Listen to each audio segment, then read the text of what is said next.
главную мысль пыталась вылить. Добрый день, уважаемые коллеги. Ну, как вы знаете, что гражданское общество всегда заинтересовано в реализации целей устойчивого развития и достаточно активно, и это связано в частности с тем, что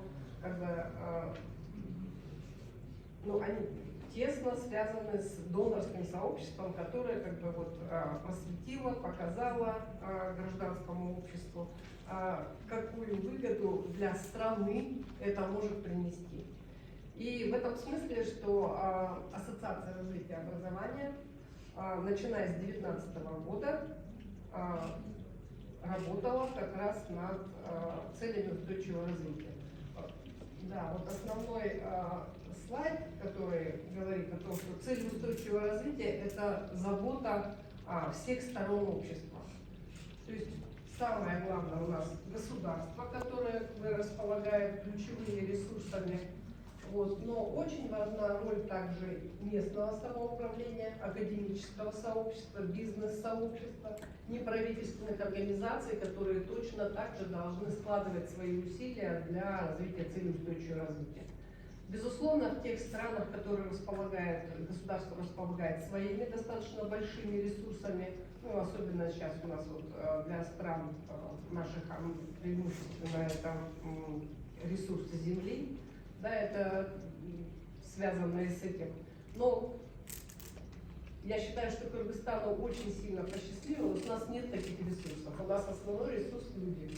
И в этом смысле для достижения ЦУ мы можем пользоваться усилиями всего сообщества. И вопрос, каким образом нам найти и организовать эти усилия между собой. И одно из очень важных направлений – это как раз обсудить, каким образом вообще происходит реализация целей устойчивого развития. Да? То есть, если брать простой круг, да, то у нас возникает решение, по поводу этого решения происходит планирование, и мы знаем, что у нас планирование зачастую происходит с различным участием гражданского общества, как неправительственных организаций, экспертов и остальных сообществ, реализация и потом оценка. Вот во время реализации, как правило, обычно происходит мониторинг. И мониторинг, и оценка могут проводиться как раз такими неправительственными организациями. Да? То есть мы не только можем участвовать в планировании и постановке целей, но и в мониторинге реализации и в итоговой оценке. И в этом смысле Ассоциация развития образования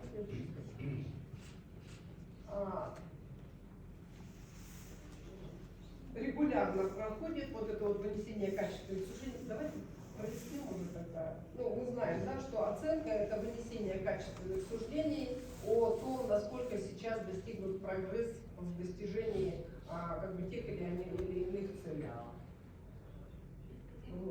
А мониторинг и оценка, как правило, они очень важны для того, чтобы не просто быть учтенными, да, а это важный источник информации, когда мы понимаем ситуацию, что же происходит у нас на местном уровне. Мы должны понимать это в связи с тем, что какие ресурсы нам необходимы для достижения целей. И Владимировна, предыдущие доклады как раз озвучили, да, что у нас страна вливает очень неплохие ресурсы в систему образования. То есть в соответствии с критериями ЮНЕСКО страна передает в образование совершенно адекватные ресурсы. Однако этих ресурсов совершенно недостаточно для реализации всех проблем и всех целей, особенно воспроизводящихся ресурсов, которые воспроизводящихся людей, так скажем, для достижения цели устойчивого развития. Я могу сказать, что компенсируется это как раз тем, что вложения могут осуществлять не только с одной стороны, не только государство, а вложения в достижение целей может как раз осуществлять и гражданское общество в том числе. И в этом смысле, что если мы возьмем, что организация взаимодействия всех заинтересованных сторон, то когда готовился национальный обзор НДО в 2020 году, но происходила подготовка в 2019-2020 годах, то мы сумели привлечь много неправительственных организаций. И первоначально это были просто бурное обсуждение непонятных там цифр. Но потом, когда сформировались рабочие группы, выяснилось, что гражданское общество, которое располагает реальными цифрами, реальными достижениями, оно участвует в деятельности рабочих групп и вполне адекватно в том, чтобы представлять эти совместные усилия для представления в отчете. Следующий. И Ассоциация развития образования, начиная с 2019 года, готовила свои отчеты, которые имели представление от гражданского общества по целям устойчивого развития.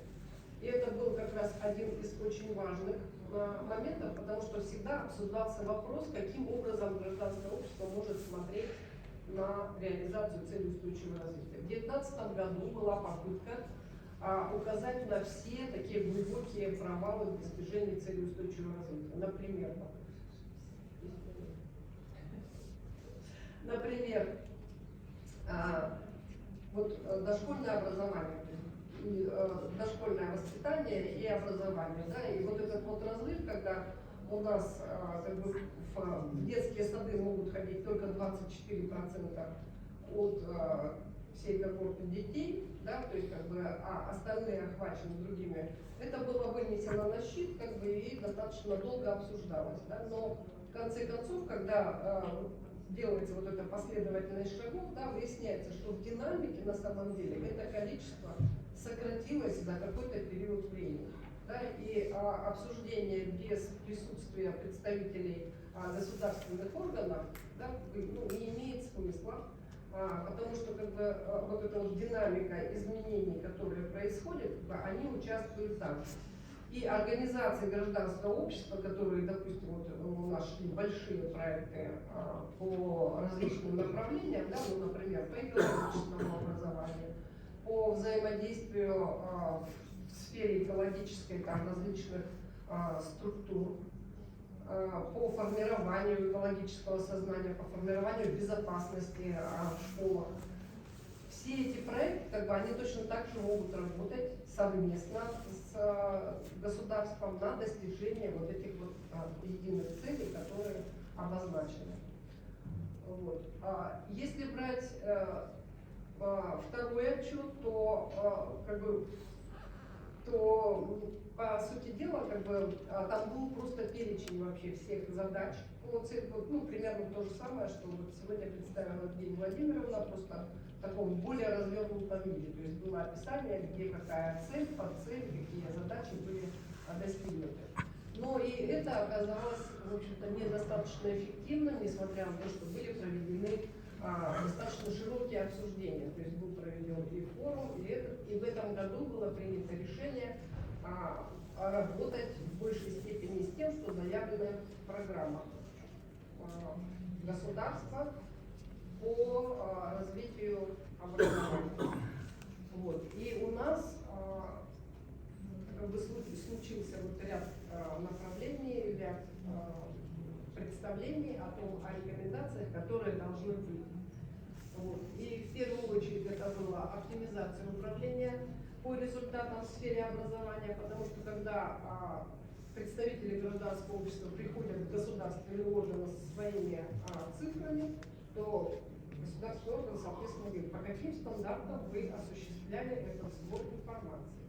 Да, и встает вопрос, да, прежде чем идти в государственный орган, мы должны найти вот эту методологию сотрудничества, методологию взаимодействия, которая будет взаимно, и эти отчеты будут полезны для подчеркивания или указывания особых каких-то моментов в том, что государство делает. Да?